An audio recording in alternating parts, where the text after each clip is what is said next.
In the Philippines, Tzu Chi volunteers have bought 5,000 kilograms of fresh vegetables to be distributed to jeepney drivers.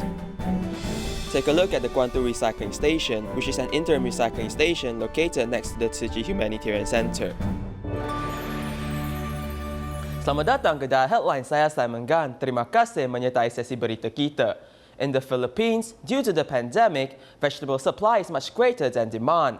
To help farmers, Tzu Chi volunteers have bought 5,000 kilograms of fresh vegetables to be distributed to the jeepney drivers. Here's more.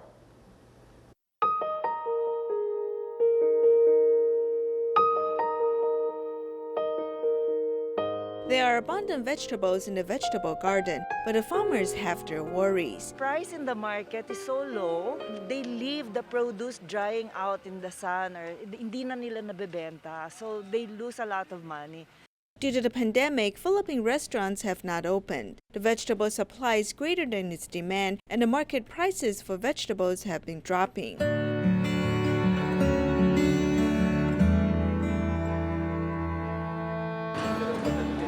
The Philippine chapter has bought 5,000 kilograms of vegetables and delivered them to jeepney drivers.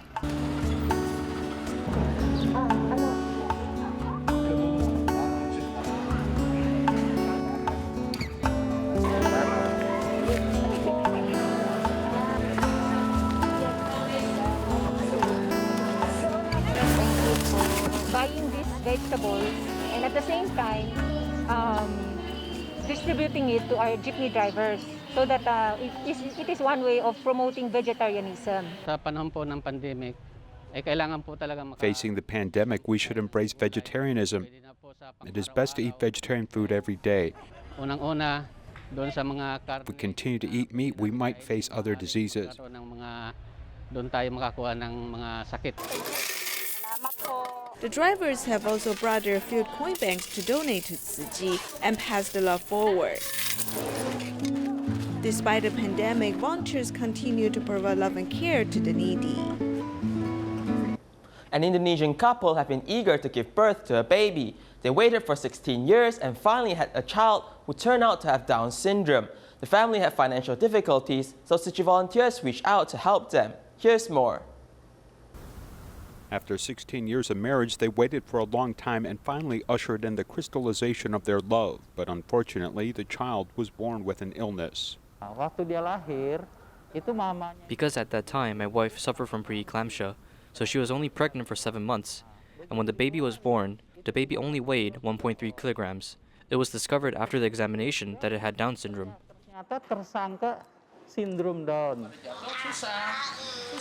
Their 6-year-old daughter, Jenny, cannot walk, cannot hear, and is mute. The husband and wife work odd jobs to earn a living. They're very poor, and there is little money to pay for their medical expenses. My wife complained to her friend about the difficulties we encountered. Later, her friend suggested us to apply for assistance from Tzu Chi. Later, we got the subsidy.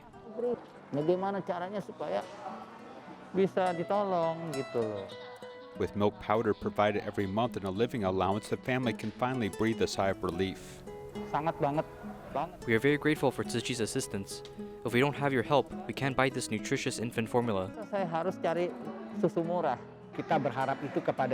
We will continue to pray for them. We hope this child can grow up healthily and become the hope of the family. Tesco Malaysia have been partnering with a charity organization called Kechara Soup Kitchen to bring leftover bread and veggies each day to help disadvantaged families. To date, this program has saved 2,200 tons of food waste and helped out over 400 families.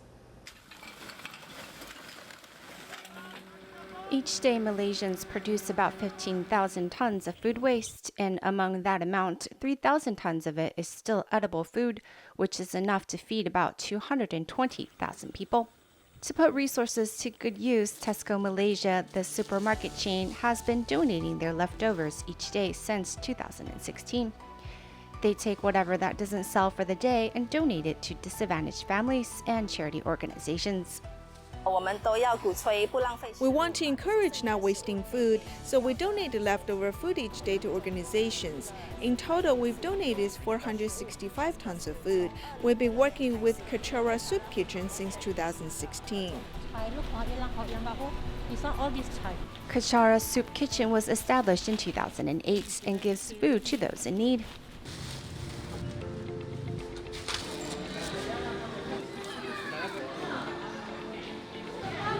The volunteers from Kachara would pick up the food from Tesco each day to distribute it to pre-registered families. To date, the distribution has saved 2,200 tons of food from going to waste and helped feed about 400 families. Sayur saja pun dekat RM10. Satu minggu kita kira sweet sayur tak payah beli. I always get vegetables and bread from them, and sometimes others. I'm so honored and thankful that I receive help, although the amount isn't much, but each time lasts about 3 days. We have to teach people that there's a lot of resources out there being wasted these days, and yet it is not channeled properly to those who are in need. We believe everybody needs food, and we don't want to see anyone suffering from hunger, simply because they ran out of food. Putting food on the kitchen table isn't easy for some people, thus it's good for consumers like us to keep that in mind, to see the value in the food and reduce our kitchen waste. In the end, it helps to curb greenhouse gas emissions to help save the planet for our next generation. Currently in Malaysia, there is a food resource platform that brings food to the people for a near 70% discount, as to encourage restaurants not to contribute to food loss and waste while bringing the resources to those in need. Here's more. According to reports from the United Nations, COVID-19 has impacted food production globally and has severely delayed the food supply chain. A few of the major exporters of food, such as Vietnam, India, and Russia, have stopped exporting food in order to save them for their own domestic supplies. The UN also estimates that this year there will be an increase of 1.3 billion hungry people, as the world is facing a food supply emergency unseen in 50 years. In Malaysia, much of the farm products like rice, meats, and vegetables are imported in order to meet the demands of the domestic market. We import a lot of critical food from other countries. Our food import bill has reached 50 billion every year. And that's huge for a country. We have land which is fertile, but we are not growing our own food because a lot of our focus is more on cash crops. So now that COVID-19 has happened, we find it a problem to actually bring in food that we're supposed to. The cost of cross-border trade has increased because of the SOPs. It might shoot the prices very high up. Executive Director Faisal Iran Sam of the International Strategy Institute says, the world is not at the critical stage where there is a shortage of food, but due to COVID-19, those living at or below the poverty line have a more difficult time getting the food. Actually, the whole world, we don't lack of food. We have a lot of food. It's just that the food does not go to where it's supposed to go, to the poor people, the unfortunate people. We don't have a functional, efficient way of distributing excess food because we produce and produce and produce and produce, but we just produce for nothing, you know. At the end of the day, it goes into the tong sampah. And this is the classic feature of capitalism which we need to change. Since 2017, Green Hero, a platform to channel and distribute excess food to those who need it, was born. We saw a waiter brought out a black garbage bag. It smelled something like strawberries. I was curious to it. So I opened the bag. What I saw was all the good pastries in that bag. And I was so angry and frustrated at the same time. And from there, we created a social enterprise business model. Currently, there are over 80 restaurants participating on Green Hero to help sell the excess food from the day. The prices are marked 30% off, with many people benefiting from such discounts, as well as reducing food wastage.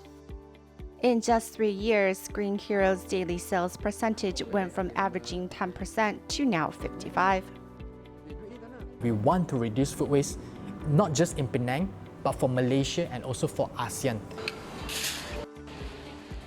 The Food and Agriculture Organization of the United Nations has provided 9 tips on how people can actively prevent food loss and waste.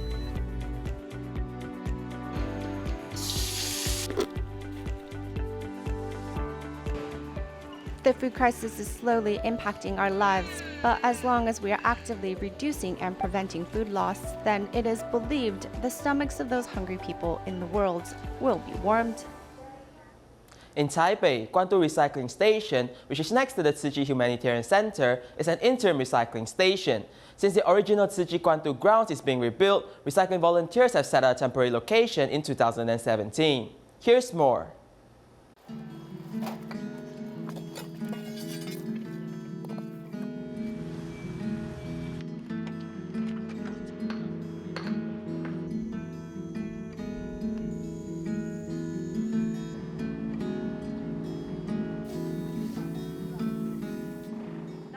As they were disassembling the old place, we thought that recycling cannot stop. Everyone worked with one heart to look for a new location. Later, we found this lovely place. The place is between a flood wall and a flood retention pond. Its long haul is less than 100 meters. Despite that, the volunteers thought it was ideal. They removed the miscellaneous items, scrubbed the mold from the wooden path, and paved interlocking bricks.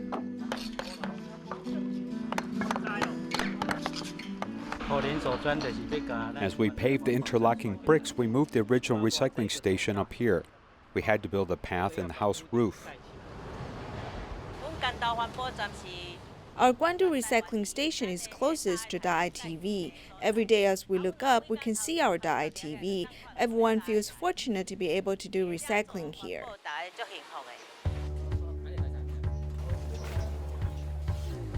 The volunteers say that they are blessed because they still have chairs, electric fans, lights, and TV. These are all second-hand items. Although the place is small, we're familiar with everyone. Naturally, we feel very close to each other.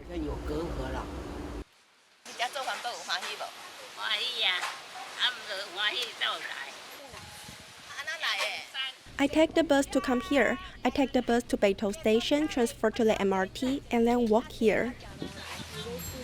At the recycling station, there are people who measure volunteers' blood pressure and lead exercises. Team members also come to check on everyone's health. Recycling volunteers work so hard that they forget about their health conditions. Doctors come and tell us to do exercises to relieve our pressure. We upload the blood pressure figures. This way their families will immediately know about their blood pressure. Since the temporary recycling station was put to use, about 35 recycling volunteers dedicate their efforts every day, just like the ITV. I do not come very often, so I'm not very familiar with sorting recyclables. I just sort the recyclables into general categories. The Tzu Chi sisters who come often will sort them into detailed categories. Since recycling trucks cannot enter the recycling station, volunteers must pull and carry the recyclables. Unless there is a typhoon, they do not stop their work. Things are the same. We work hard in spite of rain or wind. We need to accomplish the work. We should finish a day's work by the end of the day. Or else, if we accumulate the recyclables, we will have a hard time tomorrow.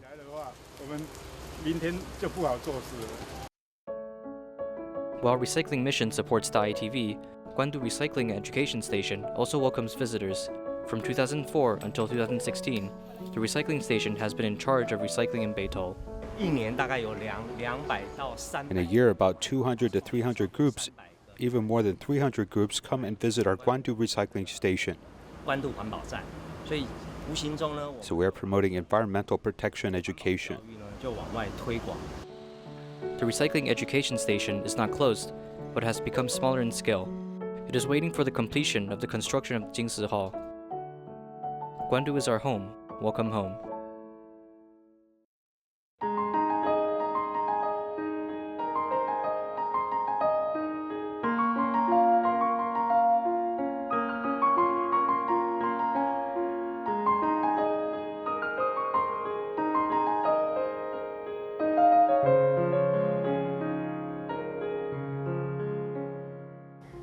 Not every leopard cat that is successfully rescued can be released in the wild. Those who are unable to do so may eventually be placed in a zoo or a breeding program.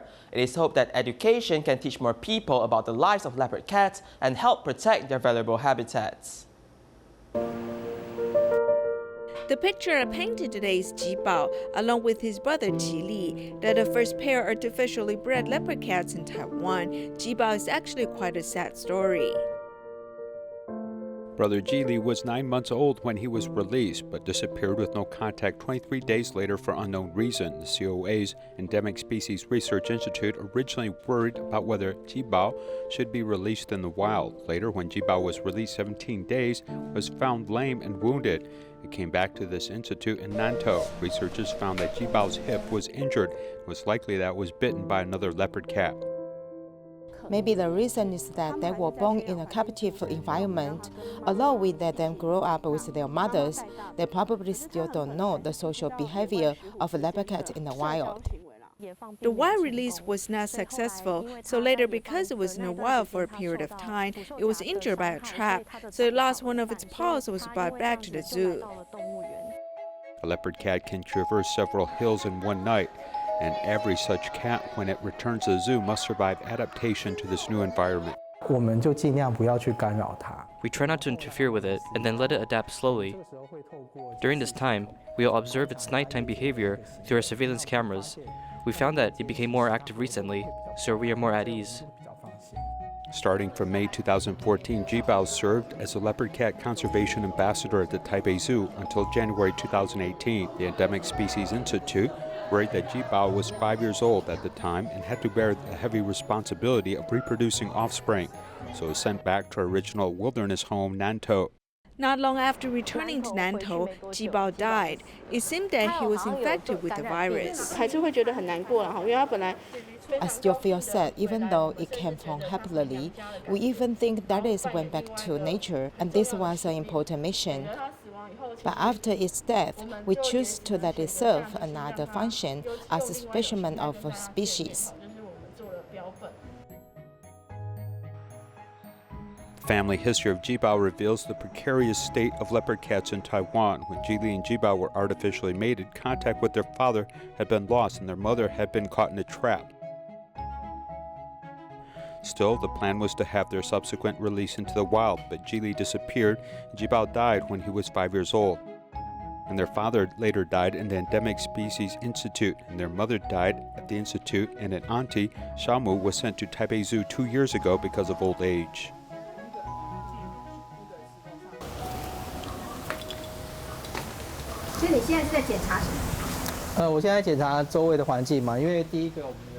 I'm checking the surrounding environment. First of all, when we come in, we'll check if there are any problems with the facilities. Things might decay if they get older. We see which part may separate, giving the animals the chance to escape if they find an opening. And then we also check to see if there's any problem with the top net. When a farmer in Puli was digging ginger 13 years ago, he discovered a little leopard cat that was only 6 weeks old. Because she couldn't go back to the wilderness, she can only live here. The leopard cats in the Taipei Zoo are referred from the Endemic Species Institute. At present, there are 6 of them.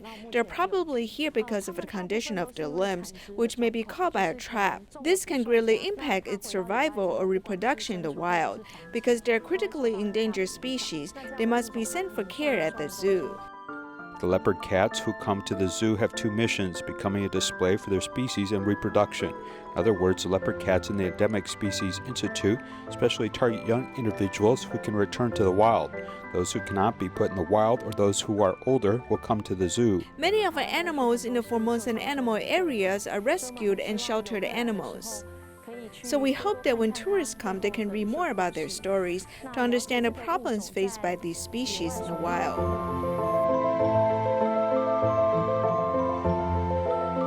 If their habitat does not disappear, leopard cats won't have to disappear to remote mountains or zoos. This means that the beautiful leopard cats can live comfortable day and night, relying upon the compassion of mankind to allow it to survive. In our following report, we'll take you to the platform of NCHC and how they provide resources to students studying film and animations. Let's take a look at their creations.